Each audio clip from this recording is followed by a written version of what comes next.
자, 안녕하세요. 북소형 카페 여러분. 자, 오늘은 저번 시간에 이어가지고 3.1운동 관련된 내용을 이제 진행을 할게요. 이게 교재 좀 심화 교재 내용 좀 펴볼게요. 자, 심화 교재 이제 몇 페이지 펴보시냐면요. 448페이지 펴보세요. 448페이지.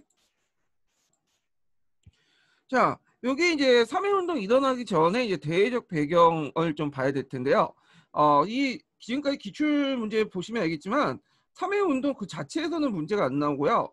되게 이제 3.1운동 그 배경 관련돼서만 약간 이제 그 내용이 나왔거든요. 그래서 이 부분이 상당히 중요한데, 이게 이제 그 3.1운동은 국내에서 일어났지만 그 옆에 이제 그 국외적인 배경, 대외적인 배경이 되게 커요. 그 대외적 배경 때문에 국내에 3.1 운동이 일어났다. 이렇게 이제 보시면 돼요. 그래서 대외적 배경은 이제 그 두 가지 측면에서 볼 수 있는데, 일단은 윌슨이라는 사람 있죠. 윌슨의 민족 자결주의 이런 것들이 되게 중요한 요소가 작용됐고요. 그 다음에 이제 1910년대 그 국외 독립운동, 그리고 이제 3.1 운동 이전에 어 그 몇 가지의 그런 독립 선언도 있었어요. 그래서 뭐 대동 단결 선언이라든지 모 독립 선언, 그다음에 28 독립 선언 이런 것들이 이제 영향을 받았다는 거예요. 특히 이제 28 독립 선언이 이 3.1 운동에 이제 직접적인 영향을 주거든요. 자, 그러면 관련된 내용을 이제 구체적으로 살펴볼게요. 자, 이제 대외적 배경을 이제 보면 제일 중요한 게 이제 그 윌슨의 민족 자결주의 영향이죠. 그래서 그 앞에 이제 세계사하고 관련돼 있지만 윌슨이 14개조를 공포를 해요. 그 중에 이제 5조 내용을 보면 식민지 주권 문제 결정에 있어서 제일 중요한 게 그 당시 그 주권은 그 지민들의 이해관계를 고려해서 해야 된다. 이렇게 이제 내용이 있어요. 자, 그래서 이제 이때 이제 민족 자결주의를 이제 뭐냐면 제청을 하는데, 근데 이게 주의할 게 뭐냐면 요때 이제 민족 자결주의는 대상이 누구냐면 그 당시 패전국이었던 그 삼국 동맹인 식민지에만 한정돼 있지, 그 당시 일본 같은 경우에 승전국에 속했잖아요. 승전국 식민지였던 그 한국하고는 상관이 없어요. 그럼에도 불구하고 이제 이걸 해석하는 사람들 입장 볼 때는 어, 우리도 그걸 적용받아서 뭐냐면 우리 이제 민족 자결이니까 그래서 우리도 독립을 해야 된다. 자, 이렇게 이제 뭐냐면 희망을 가질 수 있겠죠. 자, 하여튼 그 당시 이제 신한청년단에서 그 누굴 이제 파견했냐면 김규식을 이제 파견했어요. 파리 강화에 파견했고요. 이 신한청년단은 나중에 이제 그 3.1 운동 이후에 대한민국 임시정부가 등장하면서 대한민국의 임시정부의 흡수 통합이 돼요. 그래서 이 김규식의 위치가 이제 달라지죠. 그래서 신한청년단의 어떤 그 단원이 아니라 이제는 그 임시정부의 파리위원부 그의 이제 그 수장으로서 역할이 바뀌게 되죠. 자, 그 다음에 또 대한인 국민회에서 이제 그 파견을 준비를 해요. 그 파리 강화에. 자, 그렇지만 저지당해. 그래서 이승만이 이제 중심으로 대표를 파견하려고 하지만 그 당시 일본과 마찰을 우려해서 미국이 여권을 발급을 하지 않아요. 그래가지고 그 당시 이제 이승만은 가지 못하고요. 대신에 이제 윌슨에게 미국이나 국제연맹에 조선을 위임 통치할 것을 좀 부탁하는 이런 이제 편지를 보내죠. 자, 근데 이게 안 알려졌다가 나중에 이제 알려지면서 이제 임시정부에서 알려지면서 문제가 생긴 거야. 그래서 이제 나중에는 이승만을 이제 공격하는 사람들에게 어떤 비밀을 작용하게 되죠. 자, 그 다음에 이제 독일혁명이나 러시아혁명 같은 전 세계 피업화 민족운동에 영향을 받아서 이런 것도 있고요. 그 다음에 이제 그 밑에 보면 그 신한청년단이 이제 파리 강화에서 독립선언 작성해서 김규식이 이제 파리 파견했다. 그 앞부분이죠. 여기 오타네요. 예, 청년단이 아니라 청년당이에요. 예.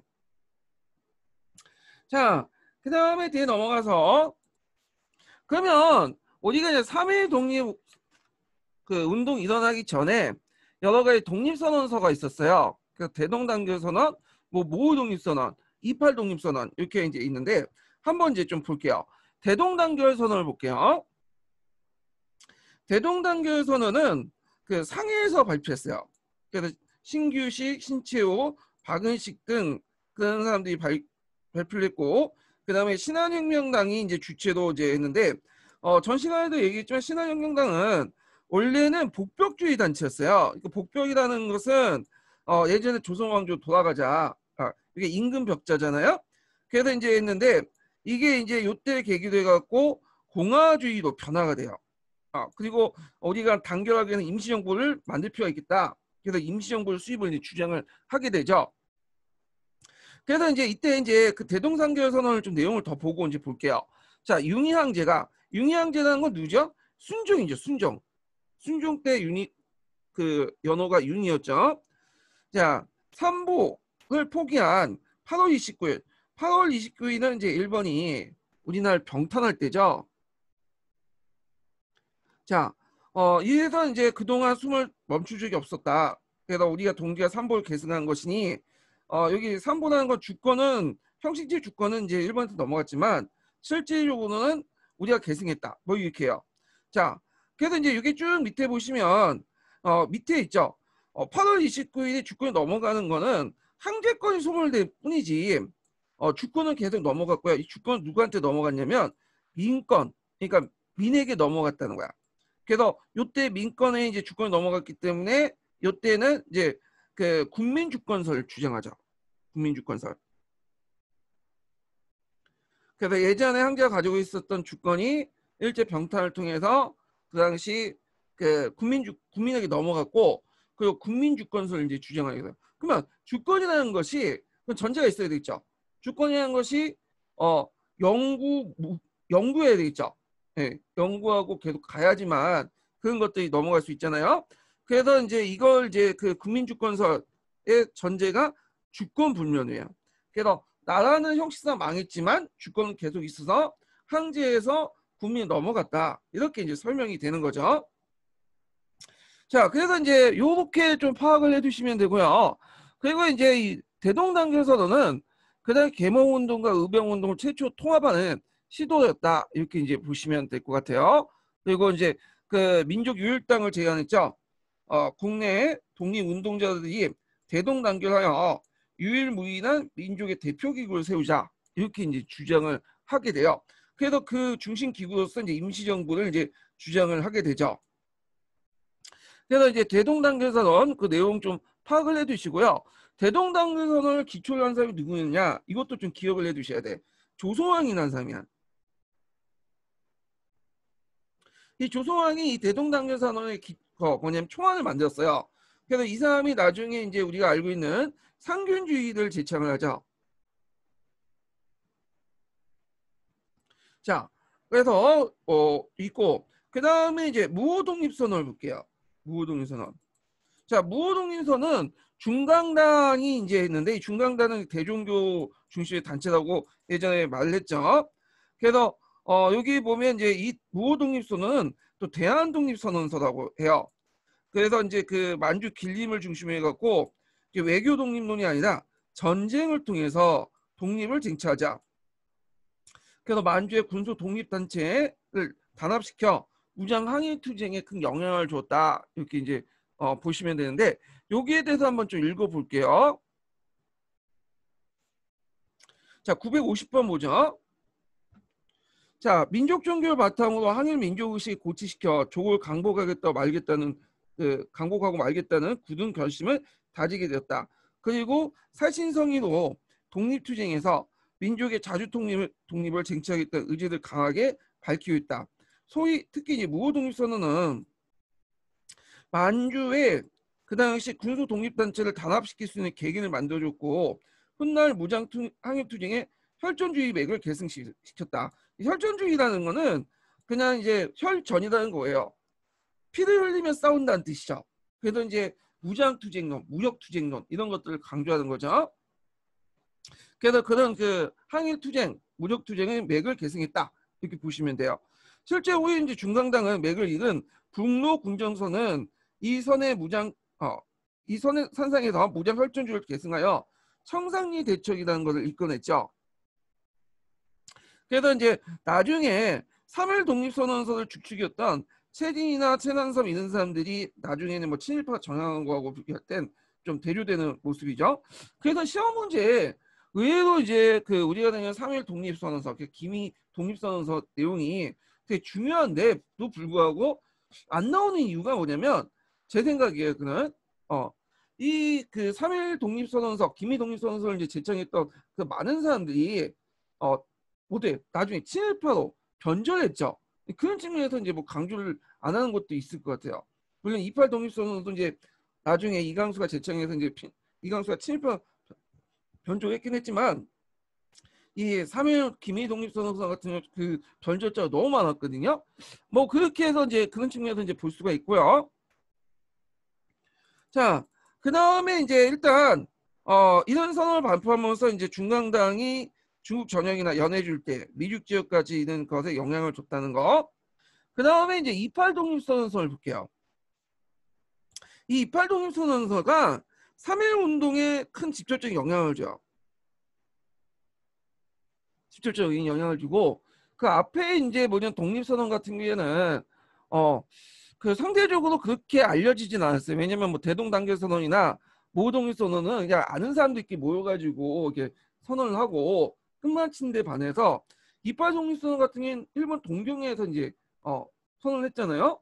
그래서 뭐 뉴스라든지 여러 아는 마음을 통해서 많은 사람들이 알려졌기 때문에 3.1 운동에 큰 영향을 줬다고 이제 보시면 될 것 같아요. 자, 그 당시에 이제 일본에는 조선인 학생들이 많이 들어왔어요. 그래서 거기에 이제 뭐냐면 전문학교라든지 대학교에 많이 이제 들어가서 공부를 하고 있었죠. 그래서 그 정도의 이제 뭐냐면 그 일본에 가서 그 정도 공부할 정도 하면 어느 정도 지발이 되는 사람들이야. 예. 그래서 근데 그런 이제 편하게 살 수 있는데도 불구하고 독립운동을 하기 위해서 그 당시 비밀 결사 조직을 만들어요. 예. 그 중에 이제 조선 독립단이라는 비밀 결사가 있었는데 이들이 이제 중심으로 이제 28 독립선언을 하죠. 그때 이제 그 28 독립선언을 이끌었던 인물이 최용팔과 이강수였고 그 중에 이강수가 상당히 유명하죠. 이강수가 28 독립선언서를 작성을 했어요. 예. 그래서 그때까지는 이제 친일파가 아니었고요. 나도 독립운동의 의지는 가지고 있었던 사람이었어요.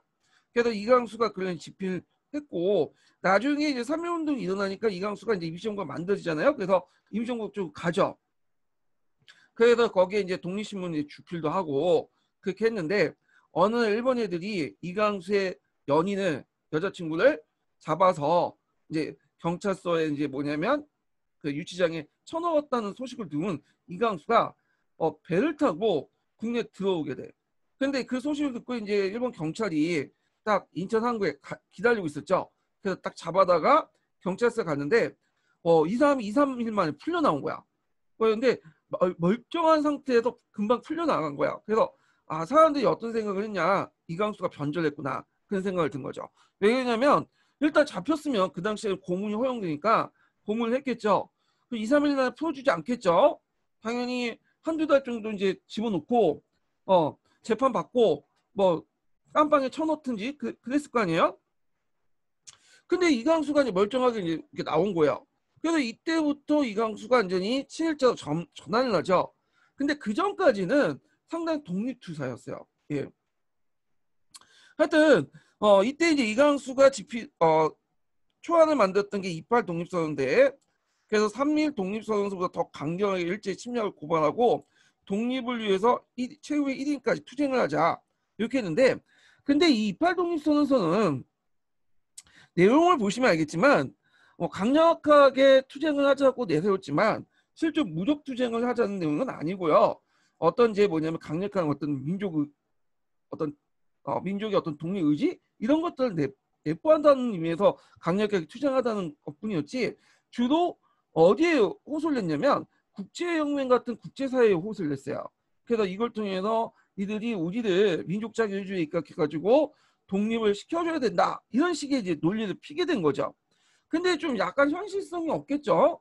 그 당시 대부분 그 당시 그 국제사회에서 미국을 비롯한 여러 국제사회에서 일본에 대해서 상당히 호의적으로 봐봤어요. 그러다 보니까 우리나라의 어떤 뭐 이팔 독립선언의 그런 내용들을 쳐다보지도 않았겠죠. 그래서 이 사람들이 이제 그걸 작성하고 나서 그다음에 동경에 있는 조선 기독교 청년회관에 가가지고 한국 유학생 대회를 열고요. 그때 이제 그 이강수가 작성한 밑에 있는 선언문을 이제 공포하고, 그리고 이제 뭐냐면 나가가지고 일본 국회의사당, 제국의 국회의사당 가갖고 그걸 전달하는 방식으로 뭐 의지를 이제 뭐냐면 우리의 의지를 표현하려고 했는데, 그냥 나가기 전에 뭐 나가고 나서 곧바로 이제 뭐냐면 일본 경찰에 몰려들어갖고 잡아갖고 실제 의미는 없었어요. 그렇지만 아까 얘기했지만 이런 내용들이 국내 뭐냐면 소식이 전달돼서 3.1 운동에 어떤 큰 영향을 미쳤다, 이렇게 좀 기억을 해두시면 될 것 같아요. 자, 그래서 이제 이런 내용들 파악을 해두시고요. 그 다음에 뒤에 넘어가서 뭐 대내적인 배경을 볼게요. 요거는 이제 뭐 역사 KBS 역사 스페셜 이런 데서 많이 다루는데, 고종이 독살당했다는 거죠. 자, 고종은 왜 독살했냐? 이거 독살설이에요. 이게 팩트는 아니고 이제 그게 약간 이제 신빙성이 있는데, 이때 그 고종이 커피를 좋아했다고요. 그래서 커피를 이제 자주 먹었는데 거기에 이제 궁녀들이 이제 커피를 대접하고 나서 그 건강했던 고종이 갑자기 픽 쓰러졌다는 거야. 물론 고종 그 커피 단설도 있고 식혜 단설도 있어요. 자, 그리고 나서 거기 시체를 보니까 독살의 흔적 같은 거 보인다는 거야. 독살 당한 사람들이 되게 피가 밖으로 코나 입으로 이렇게 튀어나오고 그러거든요. 자, 그런 것들이 윤치호 일기에도 나왔어요. 그래가지고 고종을 독살내지 않았냐, 고종이. 일제가. 왜냐면 일제 입장 볼 때는 그 당시 고종이 대의병 활동이나 독립운동의 어떤 구심점 역할을 했었죠. 복벽주의가 그 당시 먹혀들었던 게 뭐냐면 고종이 존재했기 때문에 그게 먹혀들었던 거죠. 자, 그래서 그 당시 그 또 신한혁명당에서 고종 황제를 말명을 시키려고 그런 게 뭐냐면 그 계획을 하고 있었는데, 이게 이제 이런 것들을 이제 뭐냐면 그 시민 당국이 눈치채고 고종을 죽였다. 이렇게 이제 뭐냐면 설이 있죠. 예. 근데 요거는 정확하게 이제 밝혀지진 않고 있어요. 그렇지만 고종이 어떻게 죽었든 간에 이 고종의 죽음은 그 당시 조선민중대에 큰 영향을 줬고, 이게 3.1 운동을 일으키는 기폭제 역할을 했던 게 큰 사실이죠. 그 다음에 이제 민족 지도자와 종교계 중심으로 이제 독립운동을 준비했고요. 거기 3.1 운동을 일으킨 사람들이 되게 보면 이제 여러 기독교 단체들, 불교, 동학, 그러니까 천도교 단체들, 이런 단체들이에요. 자, 그리고 축적된 예전부터 국내 독립 역량들, 그냥 독립의공부라든지 뭐 이런 단체들의 역량들.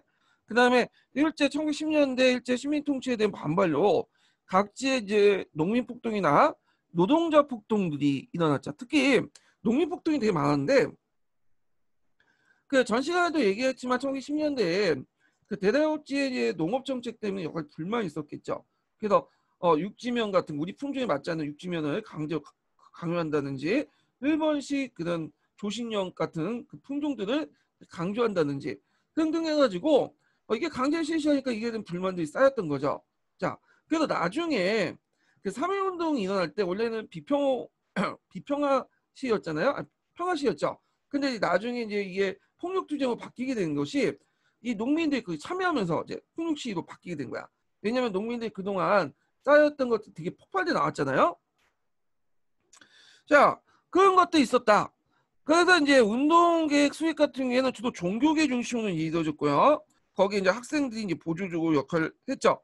근데 실질적으로 이제 일어날 때는 종교계는 기미독립선언서를 이제 선포만 하고 그냥 나중에 얘기했지만 그냥 거기 끝났어. 그래서 실제 활동은 탁골공원에 모여있던 학생들이 주도를 했죠. 그리고 종교 조직 중에 제일 큰 역할을 했던 그 단체가 천도교 기독교야. 천도교 기독교. 그 천도교에서 뭐 송병희, 건동진, 오세창 이렇게 이제 해가지고 뭐 대중화, 일원화, 비폭력 같은 3대 강령을 이제 수립을 하고요. 그 다음에 이제 이런 이제 기독교에서 이제 그 이승우, 양정배 같은 사람들이 이제 뭐냐면 그 참여를 했다. 이렇게 이제 보시면 되겠죠. 자, 그래서 이제 요 내용들 파악을 해두시고 학생들은 일종의 종교단체의 행동대장 역할을 했다. 이렇게 역할 분담을 해가지고 진행을 했다. 이렇게 보면 될 것 같아요.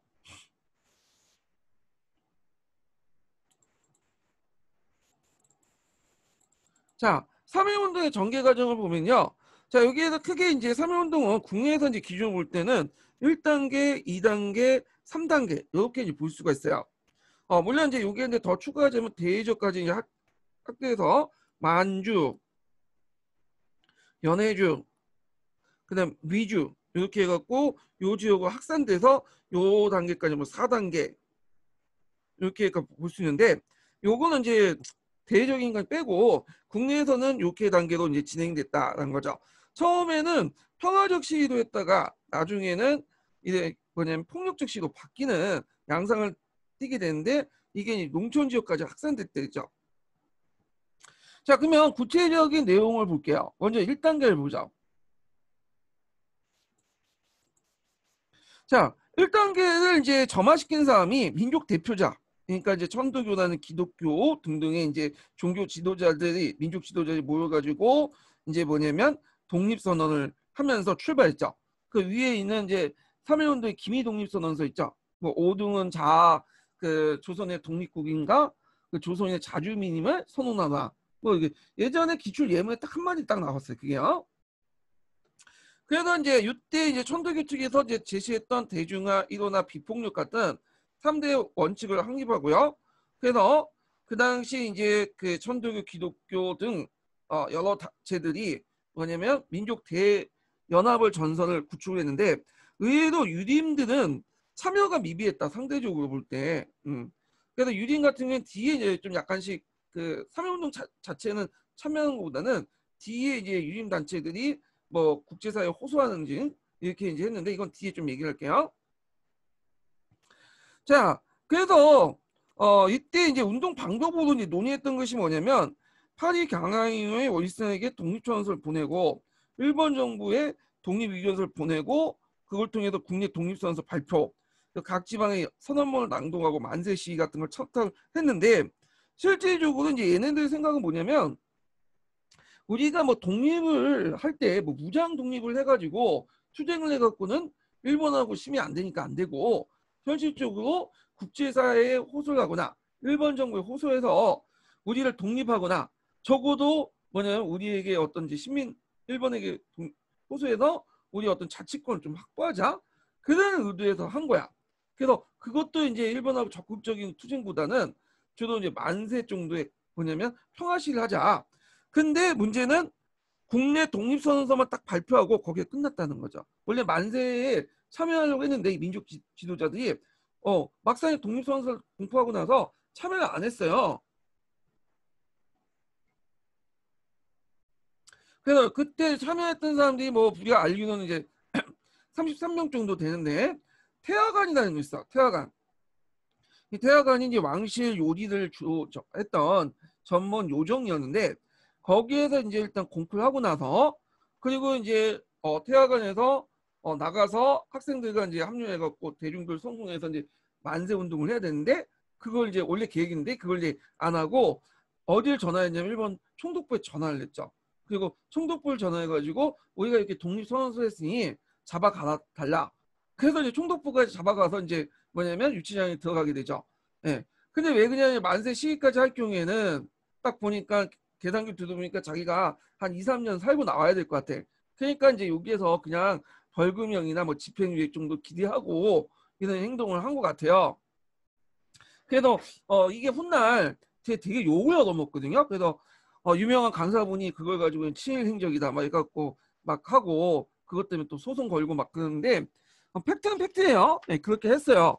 자, 그래서 이제 대부분 보면 주로 국제사회에 호소해서 독립을 하자 또는 민족 일본에게 뭔가 눈물 짜가지고 징징대서 뭐냐면 그 뭐 자치권을 좀 얻자 뭐 그런 외교론 정도의 어떤 독립 수준이었어요. 이런 사람들의 생각이. 자, 그래서 이제 일단 이게 1단계야. 네. 그래서 이제 이렇게 했는데 문제는 요 민족 대표자의 어떤 정치적 의의나 한계가 보인다는 거죠. 일단 정치 지형을 보면 왕정복구가 아니라 공화주의를 지향했다. 공화주의. 이제는 왜 공화주의 지향이냐? 일단은 고종이 죽었잖아. 복벽의 어떤 중심적인 인물이 누구였죠? 고종이었죠. 그러다 보니까 이제 순종이 있긴 있지만 순종은 고종보다 그렇게 뭐 강경한 인물도 아니었고 리더십 있는 인물도 아니었어요. 또 비리비리했고 그래서 이제는 구심점이 사라졌으니 공화주의밖에 선택의 수단이 없겠죠. 그래서 공화주의를 지향을 했고요. 나중에 20년대 들어서는 완전히 이제 뭐냐 좀 몇 개 단체는 복병주의가 남아 있지만 대부분 다 국내 단체 공화주의를 지향을 하게 돼요. 그리고 아까 이제 얘기했던 유림들이 많이 참여하지 않았던 이유가 이게 왕정복구가 아니라 공화주의를 지향했다는 설 때문에 그럴 수도 있어요. 예. 자, 그런데 이제 민족 대표의 한계를 이제 보면 일단 운동의 기포체 역할을 했지만 초기의 주도권을 포기해버리고 조직적 지도를 하지 못했다는 거. 그리고 항쟁이 아니라 아까처럼 이제 청원하는 방식으로 운동을 진행을 했고요. 그래서 실제 운동은 그 학생들이 주도를 해서 학생들이 지도하되 일반 민중들이 주도권을 행사를 했다. 이렇게 이제 보시면 될 것 같아요.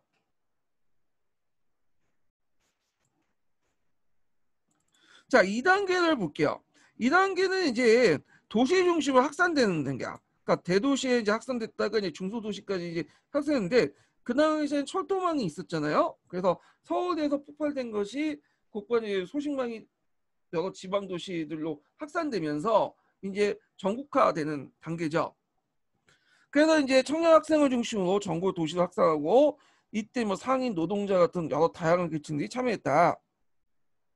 자, 원래는 이제 탑골공원에서 학생들이 기다리고 있었죠. 33인 대표들이 오기를. 근데 이 사람들이 태화관에서 그냥 선포만 하고 경찰서에 자발적으로 구속이 되죠. 셀프 구속이 되죠. 그러니까 이제 나중에 이제 학생들이 기다렸다 안 되니까 이제 자기들이 자체적으로 선언을 낭독을 하게 돼요. 그러면서 이제 이것이 이제 널리 확산이 되죠. 예. 그래서 여기 파고다 공원인데 탑골공원이나 파고다나 똑같은 거예요. 예. 자, 하여튼 그래서 독립선서 난독한 후에 전국적으로 확대됐다. 그런데 이제 3단계 도구에서 이제 상황이 달라져. 2단계까지는 만세시위 운동 같은 이제 평화적 방법이었어요. 평화적인 방법이었는데 이게 도시에서 벗어나서 농촌 단계 넘어가면서 이제 그 당시 뭐 토지 조사 사업이라든지 1910년대 강압적인 농업 정책 이런 것들 피해를 입는 농민들 불만이 누적되는 상황에서 이 3.1 운동을 계기로 해서 폭발돼 나가죠. 그러면서 이게 평화적 시기가 아니라 폭력적 시기로 바뀌어요. 그래서 그 당시 원성의 대상이 되었던 농민들의 원망의 대상이 되었던 면사무소. 이 면사무소는 이제 그 당시 일제시대 때 통치 말단 역할을 했던 거죠. 형병 주재소, 친인시주들을 공격해 들어갔다. 예. 자, 그래서 이제 폭력적 시기로 바뀌게 되고요. 이때 이제 활동했던 사람들이 이제 누구냐면 대표적인 유관순 누나죠. 네, 유관순이 활동을 했고 이때 이제 농촌 장터 중심으로 확산이 됐다고 그래요. 그러니까 폭력투쟁이 전개됐고 이런 내용들 좀 기억을 해두시면 돼요. 자, 상대적으로 전라도 지역이 상대적으로 약했다 이렇게 되는데 오히려 경기도, 평안도, 경상도 지역이 더 많았고요. 그 이유에 대해서 뭐 여러 가지 설이 있긴 있는데 그 당시 그 1900년대에 너무 많이 당했기 때문에 항쟁하다가 항쟁 역량이 뭐 많이 죽었다. 뭐 이런 설도 있고 뭐 다양해요. 근데 이게 이제 1920년대 이제 강조 학생 운동을 이제 다시 불을 지폈다. 뭐 이런 식인데 자, 하여튼 이런 이제 3단계 거쳐가지고 여기까지 국내예요. 이게 이제 대회까지 연결되죠. 그래서 영향을 받아서 만주, 연해주, 미주, 일본 등의 해외로 확산됐다. 예, 못하네요. 예. 그래서 원래는 이팔 독립선언서 대외적 영향을 받아가지고 했는데 이게 국내에서 다시 재폭발돼가지고 3.1운동이 일어났고 3.1운동이 또 역으로 이제 뭐냐면 또 대 영향을 줬다. 이렇게 이제 보시면 돼요. 자, 만주 지역 같은 경우에는 앞에 이제 무호 독립선언서 있었죠. 무호 독립선은 시위가 그렇게 확산되지 못했어요. 아까 얘기했지 무호 독립선은 그냥 아는 사람들끼리 모여가지고 자체적으로 했기 때문에 이게 뭐 발표했는지 안 했는지 잘 몰랐어. 다른 그 교포사에서는. 근데 3.1운동 같은 경우에는 이제 신문을 보니까 이제 이게 크게 보도를 되잖아요. 그러다 보니까 이제 이 3.1 운동에 자극을 받아서 뭐 사간도, 용전, 훈천 이런 지역에 만세 시위가 이루어졌고요. 그다음에 노롱이나 이런 데에서 이제 뭐냐면 또 있었죠. 노롱이랑 연해주 지역이죠. 자, 처음에는 평화적 시위 운동이었지만 나중에 이제 무장 시위대 국내 치니까 무장 투쟁했고, 여기에 상당히 의미가 있는 게 여기에 자극을 받았고, 그 당시 연해주나 만주 지역에 많은 무장 세력들이 존재하고 있었잖아요. 이들이 그 3.1 운동 직후에 이제 국내 진공 작전을 하게 돼요. 물론 예전에도 국내 진공 작전을 했긴 했지만 그 빈도가 상당히 많아져. 그래서 이것 때문에 이제 나중에 봉오동 전투라든지 청산리 전투의 어떤 배경이 돼요. 이런 전투대의 배경이 된다는 것 좀 기억을 해두시고요. 자세한 내용은 나중에 좀 얘기할게요. 자, 그럼 미주 지역 같은 경우에는 샌프란시스코 그 한인교회 하와이 중심이었고 이제 진행했고, 여기에 주도했던 단체는 당연히 대한민국민회의죠. 예, 미주 이제 통합단체니까. 그래서 여기를 했고 필라델피아 한인대회 같은 걸 개최했다. 자, 그리고 일본 같은 경우에는 도쿄의 유학생이 오사카 도쿄들이 만세 시위를 전개했다는 거. 자, 그리고 이제 아까 얘기한 것처럼 유림들이 상대적으로 이제 참여를 거의 안 했다고 했죠. 자, 근데 이제 나중에 3.1 운동 이후에 유림들이 이건 이어받아 가지고 참여한 내용도 있어요. 이게 파리 장서 사건이야. 일명 유림단 사건이라고 하는데, 3.1 운동 이후에 이제 호소 유림이었던 김복한, 영남 유림, 뭐 각종성 이런 사람들이 그 모여가지고 장문의 서한을 장속해요. 그래서 파리 강아이에 간 김규식에 보내려다가 일제히 이게 발각된 사건이 일어났는데요. 자, 이게 이제 파리 장서 사건, 유림단 사건이죠. 그것도 뭐냐면 김정수이라는 사람이 그 해외에서 독립기지 건설 추진했다가 국내 잔입해서 모금 운동을 전개했다 발각된 사건이 나는데, 그게 제2차 유림단 사건이야. 이렇게 이제 보시면 될 것 같아요. 그런데 이제 주의할 것은, 그럼 유교적 어떤 신념을 가지고 있는 사람들은 독립운동 안 하고 일제 빌부터만 살았냐? 그건 꼭 아니에요. 요거는 유림단 사건이라는 거는 유림 자체에서 이제 한 거고, 어떤 이제 유학자들 있죠. 유림이 아니지만 이제 일종의 유교적 지식을 익혔던 많은 사람들은 밖에 나가서 활동을 했어요. 예, 신채호 같은 사람들 대표적인 사람들이, 신채호도 박은식 같은 사람도 뭐냐면 유학을 익혔던 사람이야. 다만 유림에 참여하지 않았던 사람들이죠. 그래서 이들이 밖에 나가서 또 독립운동도 하고 역사도 쓰고, 그래서 유학의 어떤 성리학적 가치관에 입각해갖고 그런 것을 내지한 많은 사람들이 독립운동을 참여했다는 것도 같이 기억을 해주세요. 물론 국내에 있는 그런 논원의 예전에 명망가 양반들 상당수가 일본에 비부터 먹은 사람도 있었긴 하지만, 자, 이런 것도 있었다 이렇게 보시면 되고, 자, 일제가 이제 탄압하죠. 뭐 일제 탄압은 여러분들 아시겠 만세시 궁정에 무차별 사격을 하고, 그다음 뭐 자범상 고문하고, 그다음에 거기 이제 재앙이 암살 학살 사건이 나죠. 이게 상당히 큰 사건인데, 왜 큰 사건이냐면 일제가 국내에서 사람을 죽이든 막 하든 이게 대외적으로 알려지지 않으면 큰 의미가 없어요. 근데 재앙이 학살 사건을 통해서, 이게 하성군에 있는 곳인데 이 학살 사건 계기에서 이게 알려진 거야. 외국인 기자를 통해서. 그러면서 이게 상당히 이제 뭐냐면 일본한테 큰 타격을 받는데, 일단 재앙이 암살 그 학살 사건이 뭐냐?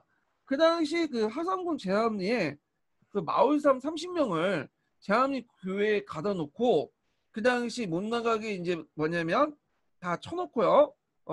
그리고 일본군이 와가지고 그 사람들한테 이제 뭐냐면 건물 안에 불을 지르고 막 총을 사격해서 이렇게 죽인 사건을 얘기하죠.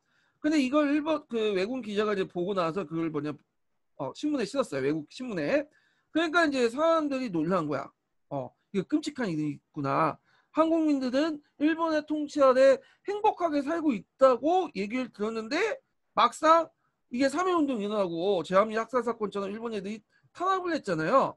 그러니까 이런 것들이 이제 뭐냐 역풍이 들어오게 되는 거예요. 그러니까 일본이 문화 통치를 전환했던 게 뭐냐면, 예전에 이제 뭐냐면 물론 국내 반발도 있었겠지만 국제적 비난도 같이 있었어요.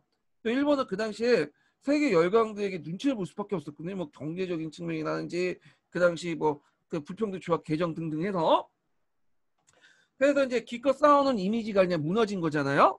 그러니까 문화 통치로 전환이 됐던 그런 어떤 중요한 배경이 되었다. 이 국제적 압력이 이렇게 이제 기억을 해두시면 되고 그 계기가 됐던 사건이 제한위 학살 사건이다. 이런 것도 같이 기억을 해두세요. 자, 그 다음에 뒤에 넘어서 3.1운동 의의를 보죠. 이 3.1운동 의의는 시험 문제 많이 나올 것 같은데 안 나오더라고. 그래서 수능 문제에서는 많이 물어보는데 이상하게 이제 인구 문제에서는 안 나와. 그래서 인구에서 왜 안 나오냐? 제 생각에는 너무 쉬워가지고 기본적인 건 다 안 나온 것 같아. 그리고 의의라는 자체가 너무 이게 3.1운동의 의의가 너무 많잖아요. 그래서 이런 것들이 좀 나오기가 좀 그런 것 같은데 일단은 그 후에 독립운동의 어떤 맥락을 파악하려면 좀 파악은 해둬야 돼요. 일단 3.1운동은 기존의 1910년대 국내 국외에 여러 가지 흐름도 있었죠. 독립운동의 흐름들이 3.1운동이라는 큰 호수에 모여가지고 하나로 이제 거국적 폭발돼가지고 있다가 이걸 계기로 해가지고 또 나눠지게 되는 거예요. 그래갖고 이제 사상적으로 볼 때는 우리가 이제 민족주의 외에도 이제 뭐냐면 사회주의라는 것들이 등장하죠. 예, 민족주의 외에도 사회주의 이런 것들이 등장을 하고 그다음 방법론 측면에서 볼 때도 독립 방법에 대해서 여러 다양하게 뭐 우리가 이제 외교 독립론, 그다음에 무장 투쟁론, 실력 양성론, 그다음에 뭐 자치론 등등 이렇게 하죠. 그중에 뭐 실력 양성론이나 자치론이나 이런 것들 문화 투쟁 같은 방법들은 일본에 포섭이 돼가지고 이제 얘네들 상당수가 친일화되죠. 자, 그리고 하여튼 이렇게 이제 뭐냐면 큰 영향을 줬는데 그럼 내용을 구체적으로 보죠. 자, 3.1운동을 통한 이제 나름대로 독립운동의 영향을 확인하고 자신감을 부여받았다. 우리도 이제 할 수 있다. 그리고 이걸 계기로 해갖고 우리가 이제 그 알고 있는 대한민국 임시정부의 수립 계기가 되고요. 그 다음에 만주 연해주에서 독립군 무장투쟁 노선이 본격화돼. 그래서 비폭력 운동의 무의미함을 깨닫고 뭐냐 비폭력 이렇게 만세 운동하는 좋긴 좋죠. 근데 일제 통치자들이 비폭력 한다고 해도 돼요? 그러면서 무장 투쟁 운동을 하게 되죠. 그리고 여러 번의 국내 진공 작전을 펼치는 가운데서 봉오동 전투와 청산리 전투가 일어나게 되죠. 학생, 농민, 노동자들이 주축이 되어 대중계급이 민중들이죠. 이 민중들이 근대 민족운동의 주도세에 등장했다. 자, 그러니까 예전의 운동은 엘리트 중심의 운동이었어요. 의식이 있는 민족의식을 갖고 있는 사람들이 뭐냐면 주도를 했는데 이들 입장할 때는 뭐 민중 동원 같은 것들은 할 수 있어도 민중을 독립운동의 주체로 생각하지 않았거든요. 근데 삼민운동을 계기로 해서 민중들이 들고 일어나는 걸 보고 이제는 민중들 이제 바탕으로 해야겠다. 그러면서 이제 민중들이 독립운동의 주도세에 등장하게 되고 이런 것들이 이제 독립운동가의 영향을 미쳐요. 대표적인 사람이 신채호 같은 사람이죠. 신채호는 구한말 시대부터 국권이 이제 박탈될 때부터 어떤 생각을 갖고 있었냐면 우리나라를 구원해 줄 것은 어떤 뭐 이순신 같은 영웅 같은 인물들이 들어와서 우리를 구원해 줄 것이다. 일종의 엘리트 의식, 영웅 중심 사관에 빠져 있었어요. 자, 근데 이제 3.1운동을 보고 민중들의 저력을 느끼게 된 거야. 이제는 영웅이 아니라 민중들이 우리나라 독립을 이끌어야 된다. 이끌 수 있다. 그러면 민중들이 필요한 게 뭐냐면 자극이라는 거죠. 그래서 민중들의 자극을 주고 이를 더 먼저 3.1운동처럼 거국적 운동을 이끌어내서 민중들의 직접 혁명을 통해서 3.1운동을 이끌어낼 수 있다. 민중 직접 혁명을 주장하죠. 아이고. 여기서 민중이라는 건 계급의 의미가 아니에요. 네, 사회주의 계급의 의미가 아니라 그 당시 일제와 대항하는 모든 사람들의 의미는 민중이라고 하죠. 그러니까 민중의 집정론은 신체의 독자적 발상은 또 아니에요. 어디에 또 영향을 받았냐면 무정부주의에 영향을 받았어요. 무정부주의. 그래서 신체호가 이제 나중에 무정부의 영향을 이제 받고 무정부주의로 바뀌게 되고요. 자, 요거는 나중에 좀 뒤에 일어날게요. 그래서 의열단 선언에도 그 내용이 들어가 있죠.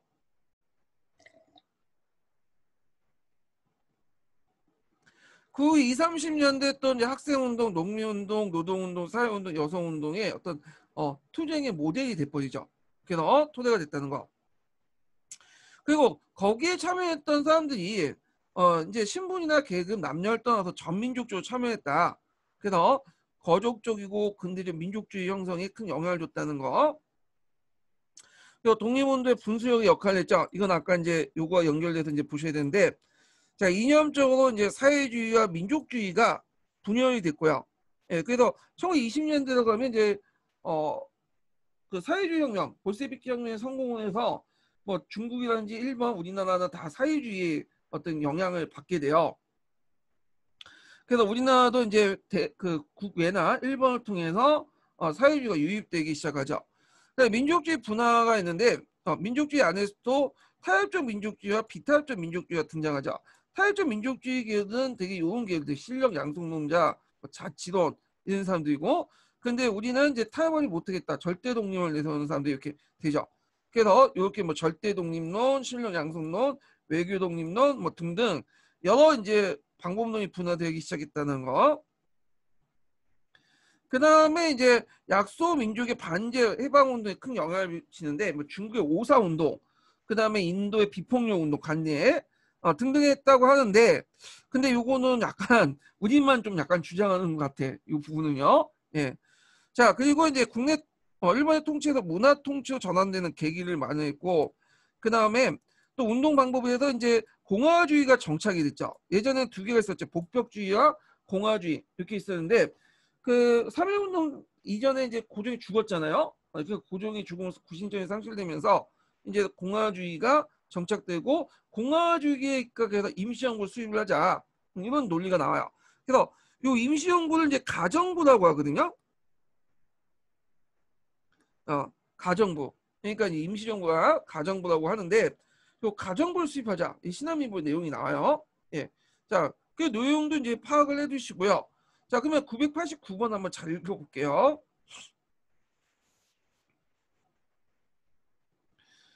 자, 사회운동 자체가 정치적 대부분 정부의 수립운동의 성격을 띠고 있어서 이러한 운동의 결과 국내에 수립된 임시정부가 모두 공화주의를 내세웠다.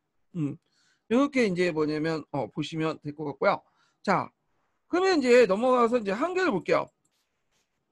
쭉 영향 있고, 한계는 이제 운동 초창기 때 참여했던 33인의 지도자들이 되게 외세 위존적인 처우 방식이나 토항적인 타협적 자세로 대중운동의 확산 단계에서 지도력을 포기했다는 거. 예, 그 중에 상당수가 또 나중에 최난선이나 최인같이 일제 타협한 사람도 등장하고 실파도 등장을 하게 되는 거죠. 자, 그래서 이제 이렇게 보고 그 다음에 대한민국 임시정부 활동 내용을 볼게요.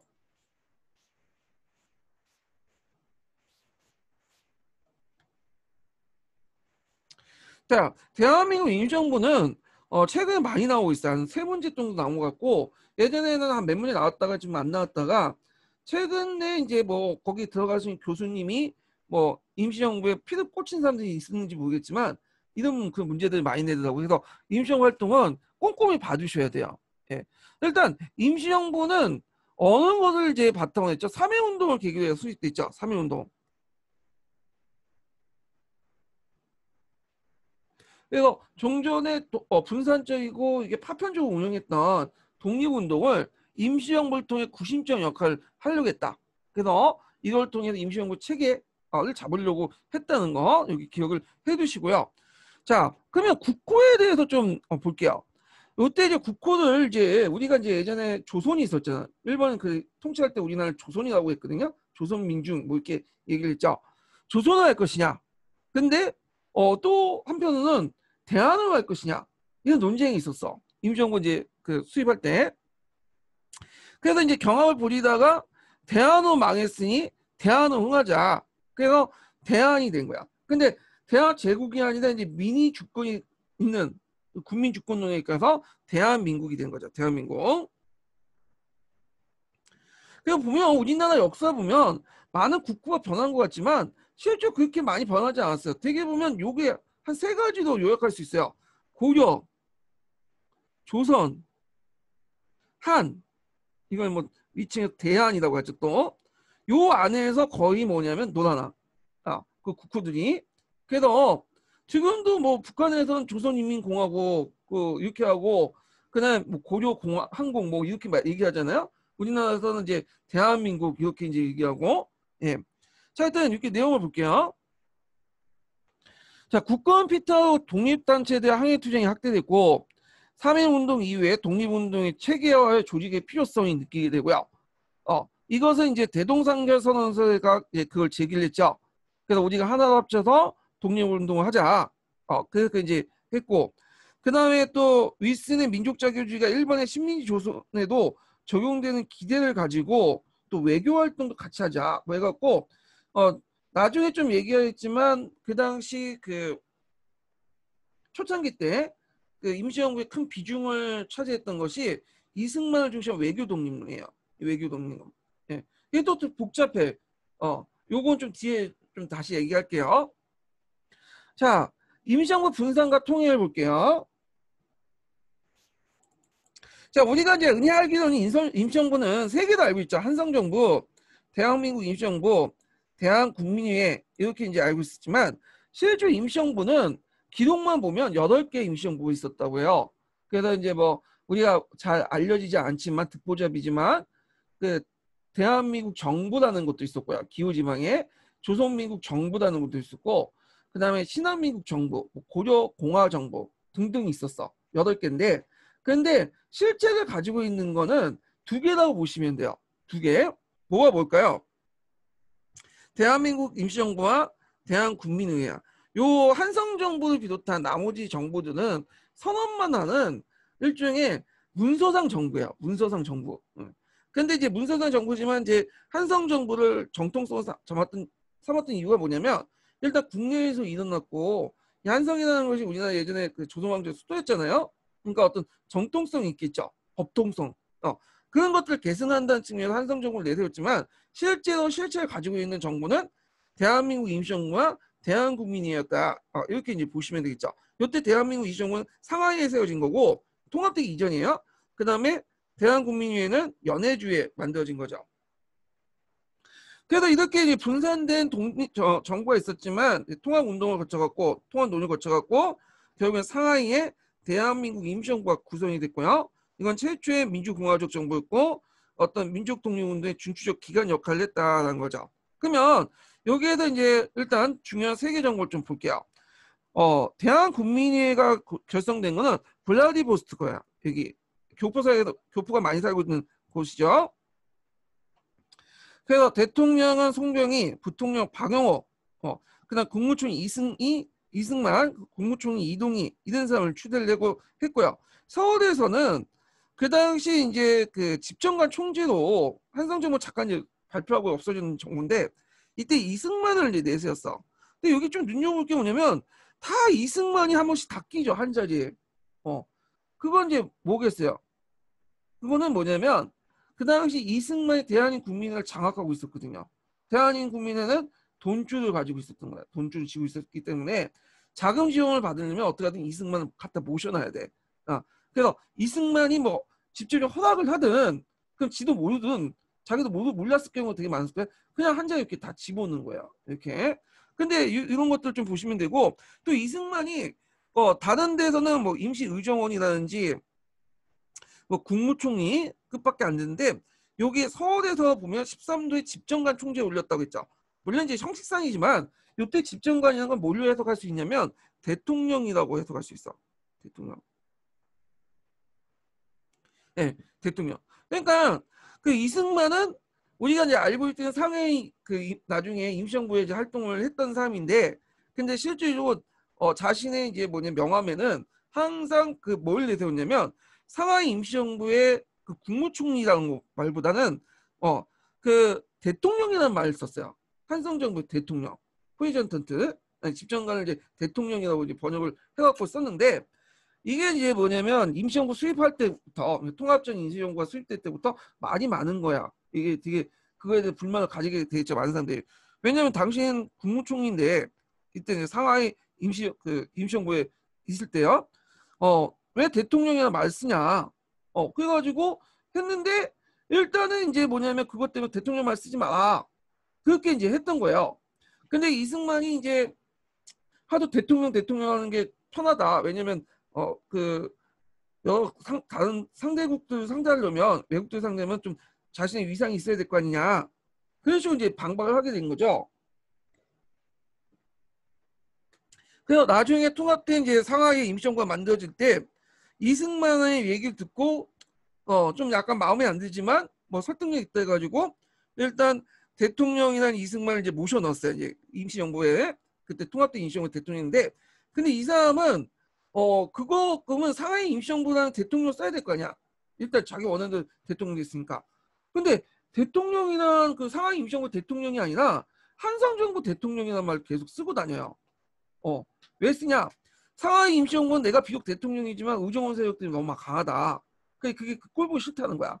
그래가지고 오히려 집정관 총재, 한성정부 실제는 사라졌지만 그런 대통령을 더 강력하게 보일 수 있기 때문에 그 말 쓰는데 이게 나중에 뭐냐면 이승만 탄핵의 원인이 돼요. 이유 중에 하나가 되는 거죠. 그러니까 이승만이 상하이 임시정부의 어떤 대통령이 아니라 한성정부의 집정관이라는 이름으로 계속 대외적 활동을 했다. 이런 것들이 문제가 됐던 거죠. 하여튼 그 이승만이 좀 권력력이 되게 강했던 사람이야. 대한민 국민회의 할 때도 다 분열시켜 놓고 주도권을 장악하고 그리고 이제 나중에 대통령 할 때도 이제 뭐냐면 그 독재도 하고 그러잖아요. 예, 독립운동을 했지만 그래서 이승만에 관련된 내용이 그때 백년 전쟁인가? 요게 이제 다루고 있더라고요. 그 백년 전쟁에서 보면 이승만이 이제 뭐냐면 국민회의 그 돈을 다 먹어가지고 일부만 운영비 쓰고 나머지는 젊은 여자 끼고 개인적으로 썼다. 그리고 10년대에 내기되니까 이제 일제 통치를 찬양하는 발언도 했다.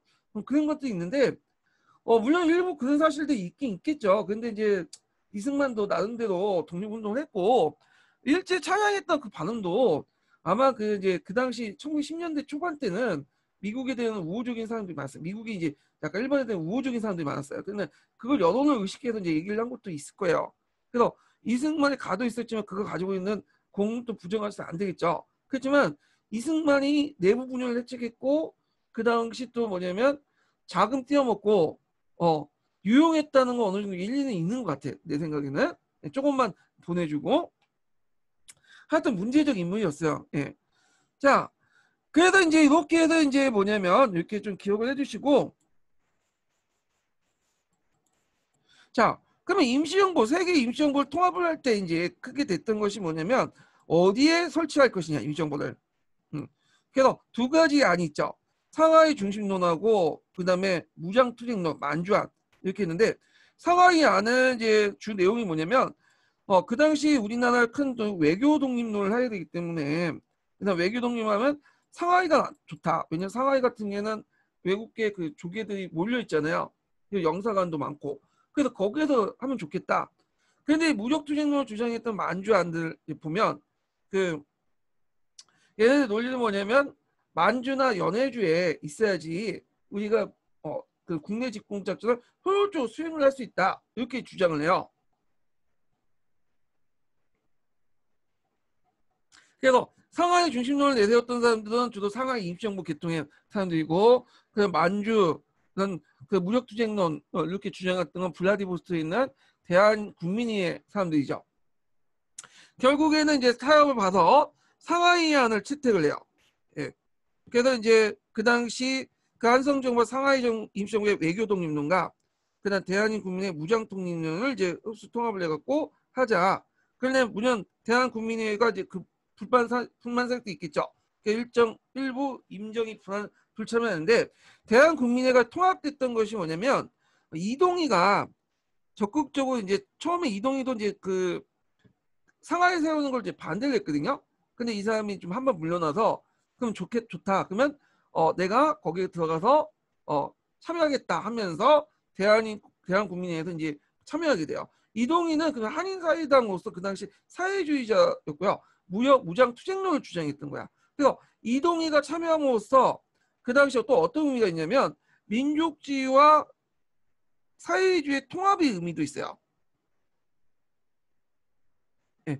그리고 초창기 때는 그 이동이나 이런 그 무장투쟁론 사람을 중심으로 해갖고 그 뭘 주장을 했냐면 그 독립운동을 주장했어요. 그 독립전쟁의 원년으로 삼고 1920년에 독립투쟁론을 주장을 하고 그 나름대로 준비를 하고 있었어요. 이 사람들. 그래서 우리가 초창기 때 이미지가 이승만의 외교 독립론 요거만 생각을 하고 하는데 실제로 이동일 중심으로 한 무장 투쟁론을 중심으로 한 사람들이 주도권을 장악을 하고 있었다는 걸 알아두셔야 돼요. 왜냐하면 그 당시 이승만은 상하이 들어오지도 않았어요. 그 미국에 있었거든요. 미국에. 나중에 이제 뭐냐면 임시정부 언어 체계 잡고 이때 이제 뭐냐면 이승만한테 빨리 상하이 한번 들어와라. 당시 대통령 해놨는데 왜 상하이 안 들어오냐. 근데 이승만이 상하이 안 들어오려고 했어. 근데 하도 요청하니까 이 사람이 어쩔 수 없이 이제 한번 간 거야. 상하이에. 그것도 정식으로 이제 배평을 간 게 아니라 왜냐면 일제의 어떤 눈길을 피하기 위해서 그 당시 이제 미국에서 중국 사람들이 많았거든요. 그래서 중국 사람들이 노동자들 코리도를 활동을 했는데 거기에 죽은 사람들이 많을 거 아니에요. 거기 일을 하다가 그러면 이 사람들이 이제 무덤은 자기 고향에 묻히고 싶으니까 시체들 중국 보냈어요. 네, 배를 씌워갖고 거기에 간짝에다 누워가지고 가갖고 이제 뭐냐 거기 그 상하이에 들어간 거죠. 근데 상하이 오래 있었던 것도 아니에요. 상하이 한 4달, 5달? 좀 있다가 갈등이 있어갖고 나와버렸어. 왜냐면 이승만이 오니까 이제 아는 사람들이 이승만을 좀 기다리고 있었는데 왜냐면 이승만이 돈은 가지고 올 거라. 왜냐면 대한민 국민회에서 돈이 많잖아요. 근데 와보니까 돈을 가지고 오지 않은 거야. 뭐 돈이 있어도 안 준 것도 있겠죠. 그러니까 이제 뭐냐면 이승만을 예전부터 못마땅한 사람들이 이제 뭐냐 치부되기 시작한 거지.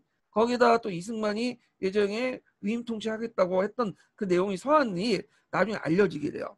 그래서 이런 것들이 뭐냐면 그 분란의 원인이 됐고 하여튼 이승만이 들어오면서 이제 종전의 무장투쟁론자들 중심의 어떤 임시정부 운영이 끝나게 되고 그걸 외교 독립론으로 나서게 되죠.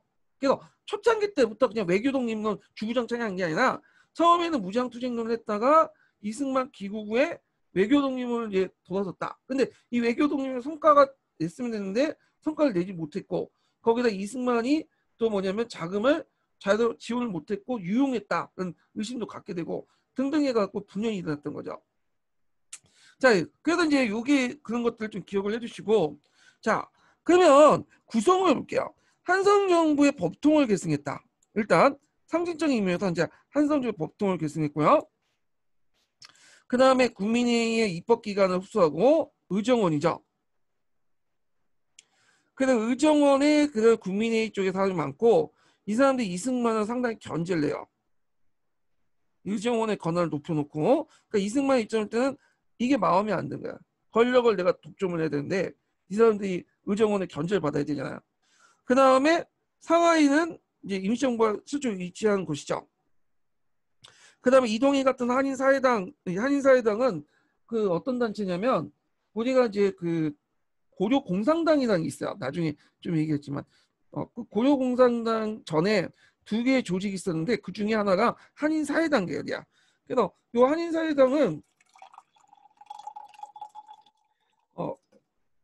나중에 상하이파 공산당이라고 또 부르거든요. 그래서 그런 일종의 계급투쟁 사회주의 이론을 민족투쟁에 뭐냐면 앞장서려고 이용했던 사람들이죠. 그래서 이 사람은 사회주의자지만 사회주의보다 민족주의 성향이 좀 강한 사람들이에요. 민족주의 운동의 일환으로 사회주의를 받아들인 사람들이다.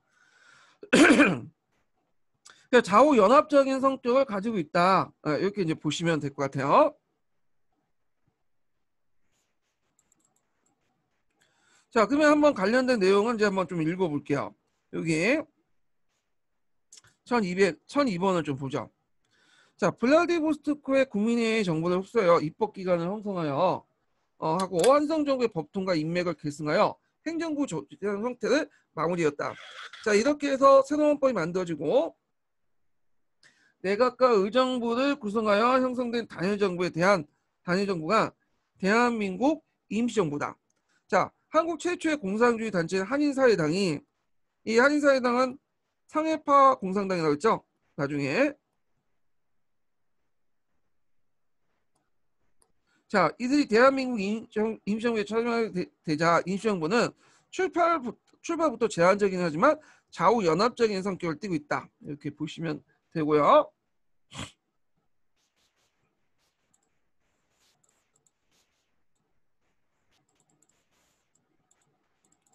자, 임시정부 체제는 대통령 중심제의 상권 분리였다. 그래서 민주공화적인 형태였다는 거죠. 이 공화라는 말은 뭐냐? 요게 이제 리프레시라는 말이죠. 그래서 이제 로마 제국 시대부터 쓰였던 말인데 여러 사람이 통치한다라는 뜻이야. 그래서 군주제와 다른 말이죠. 예, 군주제와 다른 말이에요. 자, 그래서 이제 이 공화라는 말은 이제 나중에 그 중국에 들어와요. 리프레시라는 말이 이제 영어로 이제 번역을 하는 과정에 들어오게 되는데 중국 같은 경우에 공화적 역사가 없죠. 그래서 그걸 어떻게 한번 어디에서 찾을까 하다가 찾은 게 뭐냐면 중국 역사에서 여왕이라는 사람이 쫓겨나는 사람이 주나라 여왕이 폭정을 하다 쫓겨난 사건이 있어요. 그때 잠시 뭐냐 공백하라는 그 사람이 통치했던 시기가 있었거든요. 이걸 공화원년이라고 해요. 그래서 요 말에서 왕이 없었던 시대에 이제 찾아보니까 이거에 나오거든. 그래서 우리가 공화라는 말 여기에서 쓰게 되는데 하여튼 그 공화 정부를 이제 세웠고요.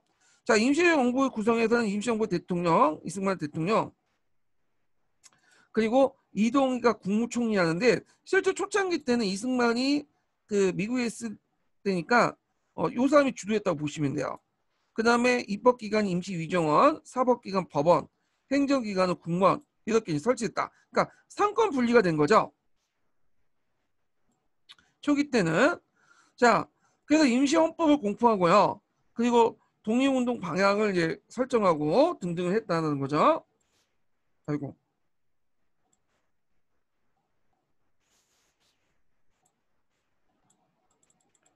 자, 그러면 이때 우리나라에서도 자체적으로 이제 헌법이 만들어졌어. 헌법이.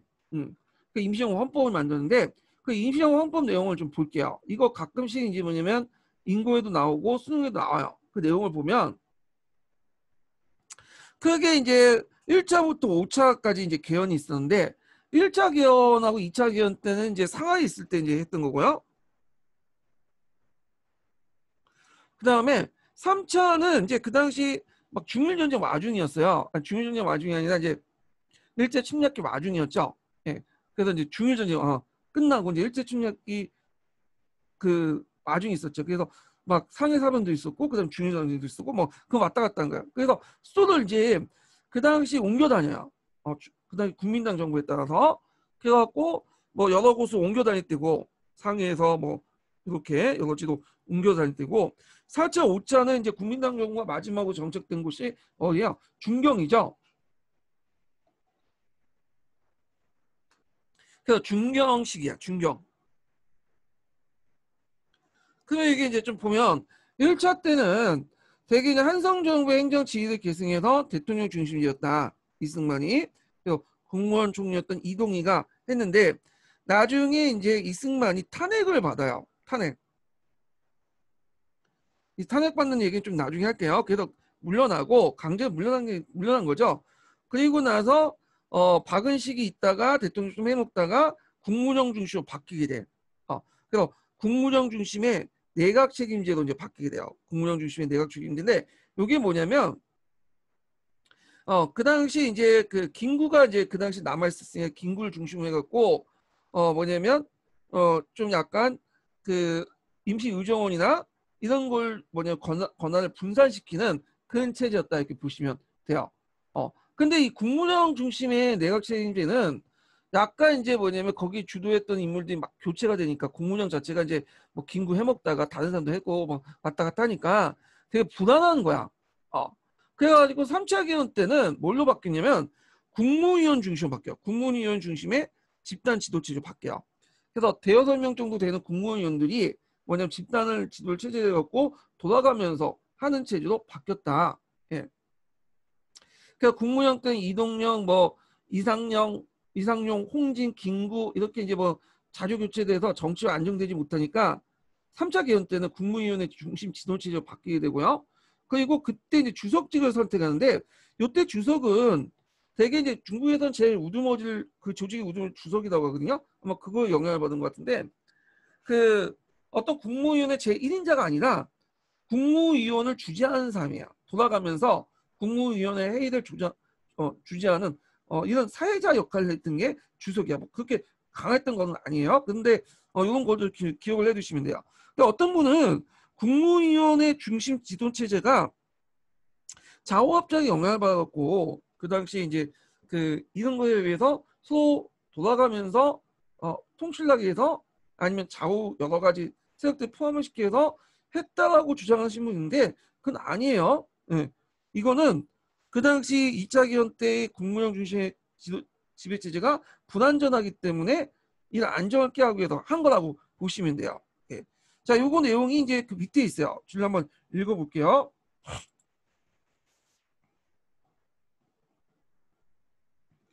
자, 1008번을 볼게요. 자, 1차 개헌은 대통령 중심제로 대통령 이승만이 국정을 총괄했다.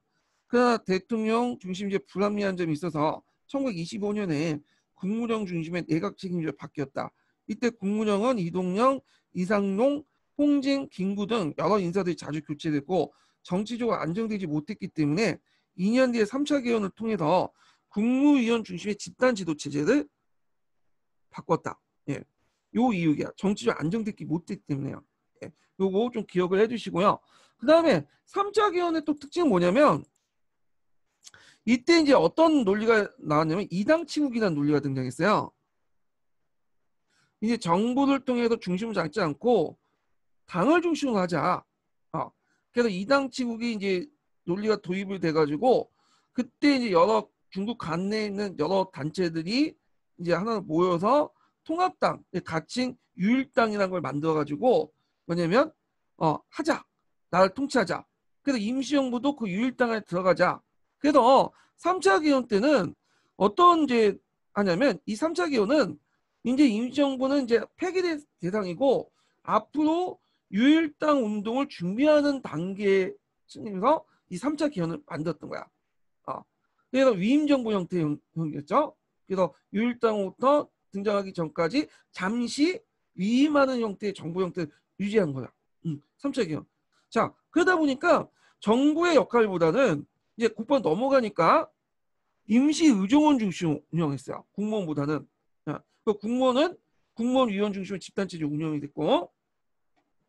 자, 그런데 문제는 이런 그 유일당 운동이 관내 유일당 운동이 깨지게 돼요.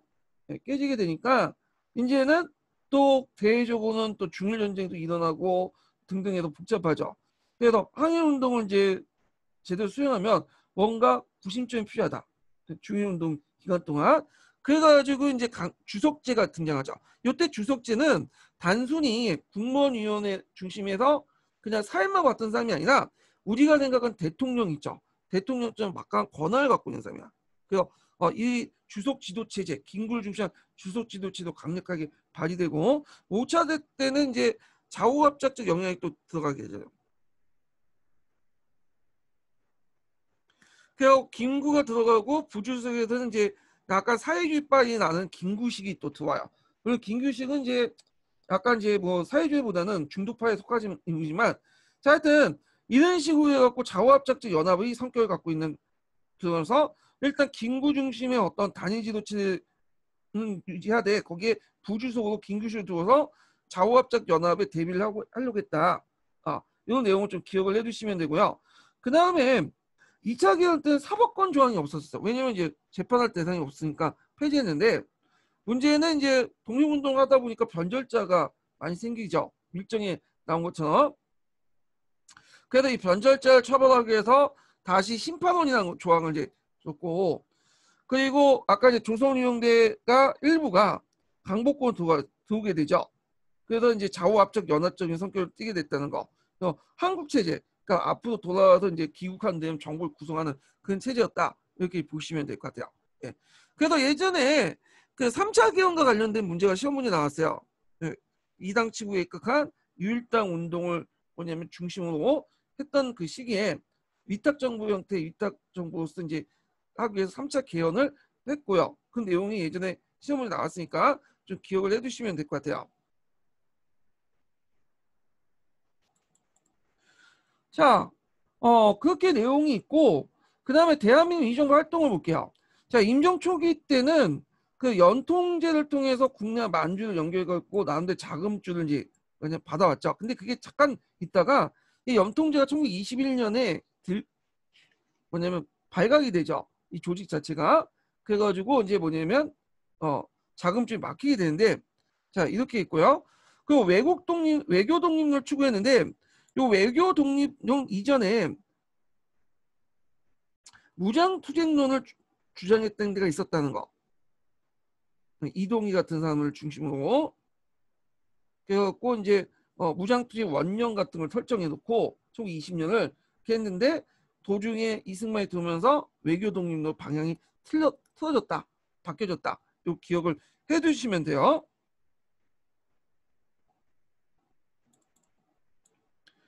자, 그럼 연통제에 대해서 이제 좀 얘기할게요. 연통제. 자, 연통제는 뭐 하는 기관이냐면, 일단 이거 화면을 좀 노트를 공유할게요. 제가.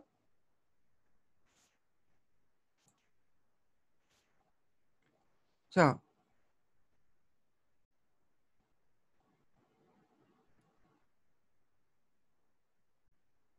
자 여기 보면 여기가 이제 요 도시가 이제 국경 도시인 단동이죠. 단동. 단동이고, 또 요 도시는 이제 뭐냐면 안동이라고 했어요. 안동. 안동. 그래서 이제 이 안동을 중심으로 이제 그 영통제 총 조직이 있어. 여기 이제 그 총 조직을 얘기했던 거야. 그러니까 교통국이죠. 교통국 총판이 있어. 요 안동에. 교통국 총판이 이제 뭐였냐면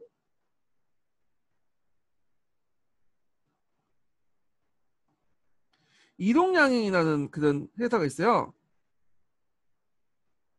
이동양행.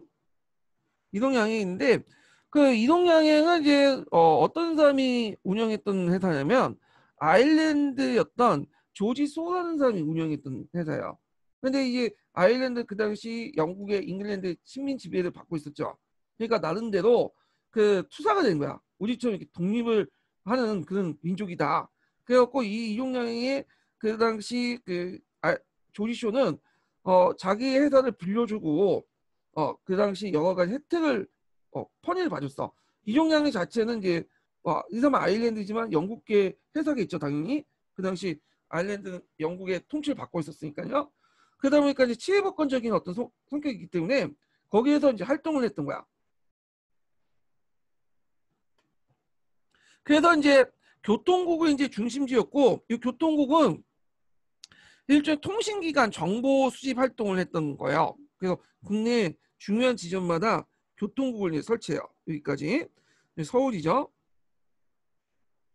그리고 교통국과 교통국을 서로 연결시켜주는 어떤 점조직들이 필요할 거 아니에요. 점조직들이.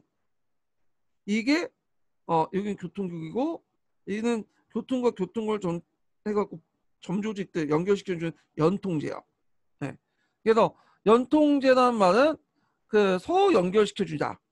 국내 여러 조직들 있죠. 교통계 주요 지점들을 서로 연결시켜주는 조직들이야. 그래서 이걸 통해서 이제 자금을 확보하고 정보를 획득하는 제도인데, 교통국과 연통제가 따로따로 떨어지는 조직이 아니라 같이 붙어서 연결시켜주는 조직이라고 보시면 돼요. 예. 그래서 주로 어디에 분포되어 있냐면, 대개 보면 평안도 지역과 이렇게 경기도 일대, 요 지역을 이제 이렇게 분포되어 있어요. 연통제와 교통국은. 나머지 지역 같은 경우에는 뭐 대한독립외국단, 대한민국 청년외국단 뭐 등등 이런 조직이 있다고 하지만, 주로 여기에 이제 교통과 연통제를 조직했다. 예. 그래서 이제 이런 내용들 좀 기억을 해두시면 되고요. 그러면 여기에서 만들어진, 여기에서 이제 교통과 연통제를 통해서 들어온 이 정보와 그 다음에 자금, 그리고 그 당시 여러 가지 인력들은 어떤 식으로 이제 상해까지 가냐 하면, 그 당시 이제 당둥에서 그 이용량의 배를 타고 상해로 이렇게 들어가는 거야. 그래서 상해에서 이렇게 전달하는 방식으로 운영이 됐다. 이렇게 기억을 해두시면 될 것 같아요.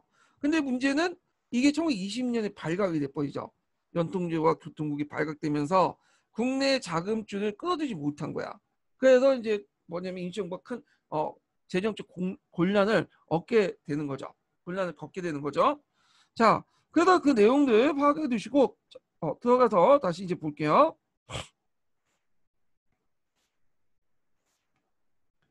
자, 영통제는 국내 및 서간도, 북간도 지방과 연락 조직망 비밀 조직 형태로 운영됐고요.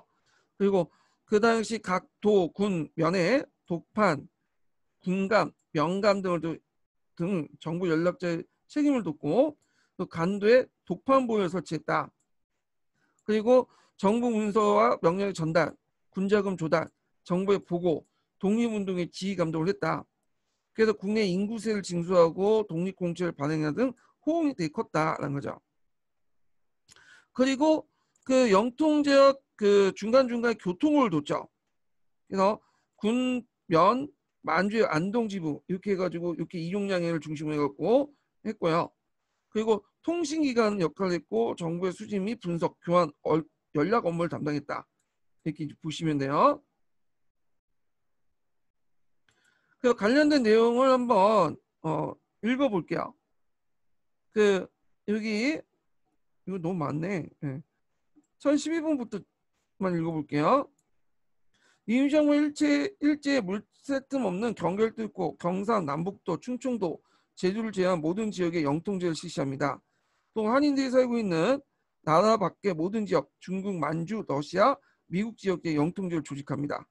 자, 임시정부는 영통제를 통해서 각 지역의 독립운동 자금을 모으는가 하면 밀정을 찾아내고 친일분자를 사살하는 역할도 수행합니다. 이렇게 이제 파악을 해주시면 돼요. 그렇지만 영통제 주요 조직은 그 국내 그런 평안도 지역 그리고 간도 그 다음에 그 국내 그 이제 서울 경기 일대 지역이었다. 이런 것들 좀 기억을 해두시고요. 그리고 여기 이제 그 중심 영통제 중간사의 교통을 놓았고 업무를 원활히 했다. 네. 자, 독립운동의 자금 조달 관련된 내용은 요거는 좀 쉬었다가 진행을 할게요. 그 전에 제가 서포트 인증번호 좀 알려드릴게요. 서포트 인증번호는 50번이에요. 자, 50번 적으셨죠?